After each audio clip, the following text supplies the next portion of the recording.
This is Harshit Kamra and I am back with my new series. और इस series में हम क्या करने वाले हैं, हम इस सीरीज में उन उस न्यूज़ को या फिर उन अनाउंसमेंट्स को यहाँ पे आसान शब्दों में समझेंगे जो सीबीएसई निकालता है किसी भी क्लास 9 से लेकर क्लास 12 के बच्चों के लिए। यानी ये जो हमारा सीरीज है ये आपके लिए इन्फॉर्मेशन का सोर्स रहेगा। ठीक है, बाकी सीरीज में हम एजुकेट हो रहे हैं, यहाँ पे हम इन्फॉर्म होंगे।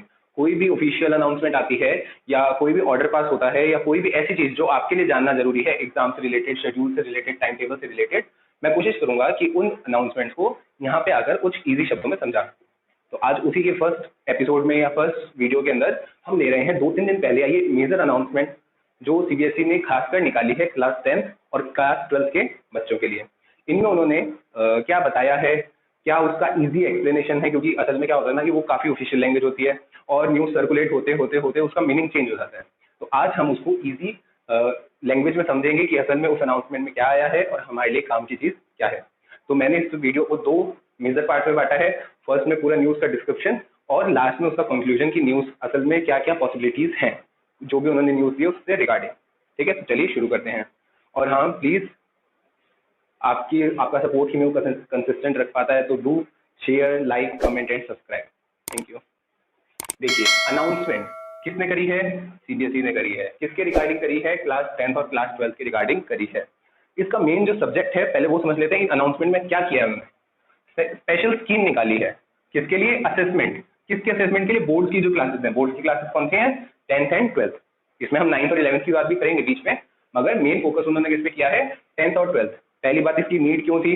क्योंकि पेंडेमिक में हम लास्ट ईयर प्रिपेयर नहीं थे। सिचुएशन ऐसी चेंज हुई कि डिसीजन लेना बहुत मुश्किल हो रहा था। सीबीएसई में एक बच्चा नहीं है, 2 बच्चे नहीं है, लाखों की तादाद में बच्चे होते हैं।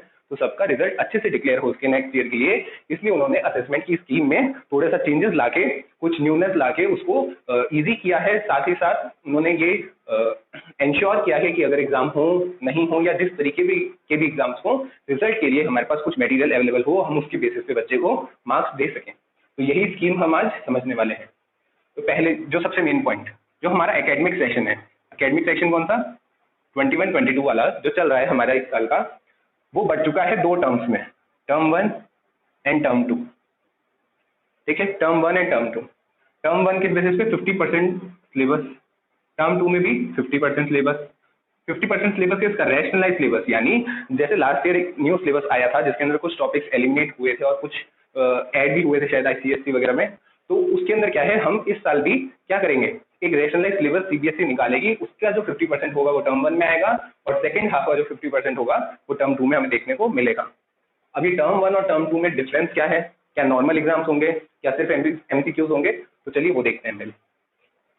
टर्म 1 किस तरीके का एग्जाम होगा? MCQ based. एमसीक्यू भी किसके हो सकते हैं? तो नॉर्मल कंटेंट वाले, केस स्टडी बेस्ड एमसीक्यूज हो सकते हैं और एसेशन रीजन बेस्ड एमसीक्यूज भी हो सकते हैं। ओवरऑल होगा ऑब्जेक्टिव टाइप ही, मगर उसमें केस स्टडी और एसेशन रीजन के क्वेश्चंस भी देखने को मिल सकते हैं। साथ ही साथ कितनी देर का पेपर होगा? 90 मिनट का पेपर होगा। किस ड्यूरेशन में होगा, मतलब साल के किस समय होगा? नवंबर से दिसंबर के समय। और सीबीएसई ने इसके लिए 4 से 8 हफ्तों का स्लॉट बुक किया हुआ है। ठीक है, ये तो हो गई टर्म 1 की बात। अब टर्म 2 की बात कर लेते हैं। 50% सिलेबस है। अब इसके साथ क्या है, 2 चीजें हो सकती हैं। ये डिपेंड करेगा कि उस समय पेंडेमिक किस स्टेज पे है। ठीक है, पेंडेमिक क्या है, मतलब पेंडेमिक में क्या हुआ कि अगर उस समय केसेस काफी है या लॉकडाउन की स्थिति है या ऐसा कुछ है कि हम ज्यादा ड्यूरेशन के एग्जाम्स कंडक्ट नहीं करवा सकते, तो उस केस में हम टर्म 1 की तरह एमसीक्यू बेस्ड करवा लेंगे। एक पॉसिबिलिटी ये है। दूसरा क्या है, अगर नॉर्मल कंडीशंस होती है तो हम एक नॉर्मल एग्जाम करवा लेंगे जैसा हमारा बोर्ड एग्जाम होता है, मगर बस उसकी ड्यूरेशन 2 घंटे की रहेगी। शर्त ये है, अगर एमसीक्यू हुआ तो 90 मिनट्स का रहेगा। और किस समय में होगा? मार्च अप्रैल, यानी जो हमारा ईयर एंड होता है, सेशन का एंड, उस समय में एग्जाम होंगे। क्लियर है ये चीज? अब एक चीज जो ध्यान रखनी है कि ये टर्म 1 जो एमसीक्यू हो गए ये होंगे ही होंगे, मतलब ये फिक्स है, ये पेपर करवाने ही है। अगर नॉर्मल कंडीशन हुई तो सेंटर्स अलॉट होंगे स्कूल्स में, या तो बाहर से एक्सटर्नल्स आ सकते हैं लेने एग्जाम्स। नहीं हुआ अगर नॉर्मल कंडीशन, तो ये ऑनलाइन भी लिए जा सकते हैं। ये जो टेस्ट हैं ये ऑनलाइन भी लिए जा सकते हैं। अब मेन फोकस हमारा, पेपर तो मान लो एमसीक्यू हो रहा है, अब उसके बाद में मेन फोकस किस पे रहेगा? तो सारा जो हमारा रिजल्ट है वो सिर्फ टर्म 1 और टर्म 2 पे डिसाइड ना होके कुछ पोर्शन इंटरनल असेसमेंट में भी दिया जाएगा। क्योंकि इस साल क्योंकि एग्जाम्स नहीं हो पाए थे तो सारा फोकस इंटरनल असेसमेंट में था। कुछ स्कूल्स के लिए पॉसिबल हुआ कि उन्होंने इंटरनल असेसमेंट को पूरा मेंटेन किया था, मगर कुछ स्कूल्स के लिए पॉसिबल नहीं हो पाया। इस वजह से जो सीबीएसई है उसने पहले से ये चीज नोटिफाई करवा दी है। तो देखते हैं कि जो इंटरनल असेसमेंट है वो असल में क्या चीज़ है। इंटरनल असेसमेंट का पार्ट ही टर्म 1 टर्म 2 है। जैसे पहले अगर अपन समझे क्लास 9 और 10th के लिए इंटरनल असेसमेंट में क्या क्या चीज़ आएगी, टर्म 1 टर्म 2 तो होंगी, साथ में 3 पीरियोडिक टेस्ट जैसे नॉर्मल स्कूल में होते हैं, 3 बार पीरियोडिक टेस्ट उनको एटलीस्ट लेने पड़ेंगे, और साथ ही साथ प्रैक्टिकल वर्क उसमें इंक्लूड होगा, जो प्रोजेक्ट्स मिलते हैं वो इंक्लूड होंगे, और स्पीकिंग एंड लिसनिंग स्किल्स पे भी फोकस रहेगा। ठीक है, जो ASL टाइप के पेपर होते हैं वो सब। अब 11 12 के लिए क्या रहेगा, term 1 and term 2 are compulsory, plus unit test. Unit test वही पीरियोडिक भी कह सकते हो और यूनिट टेस्ट भी कह सकते हो, थोड़ा सा यूनिट टेस्ट में सिलेबस वगैरह ज्यादा रहता है बस। और साथ ही साथ ये सब चीजों पे तो फोकस है ही, practicals, project, speaking and listening skills etcetera. Clear है? तो ये तो हो गया कि असेसमेंट किस बेसिस पे होगा।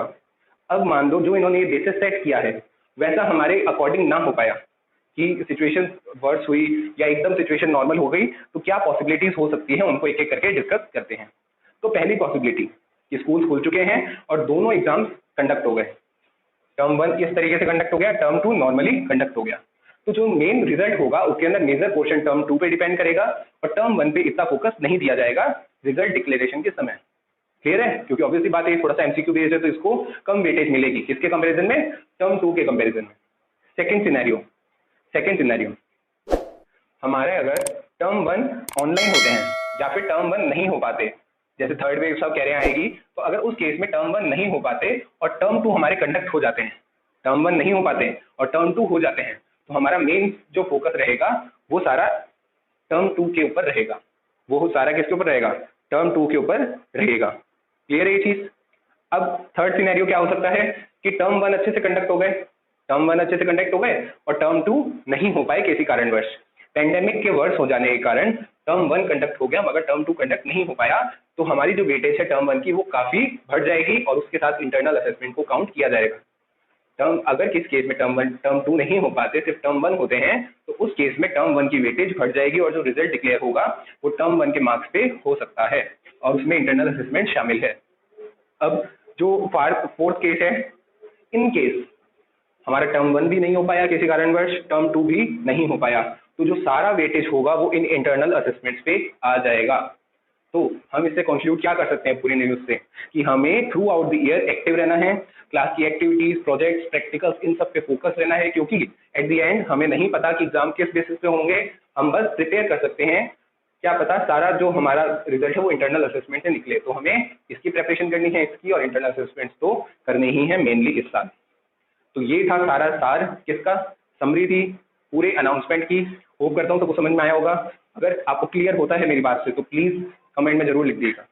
ठीक है, तब तक के लिए थैंक यू।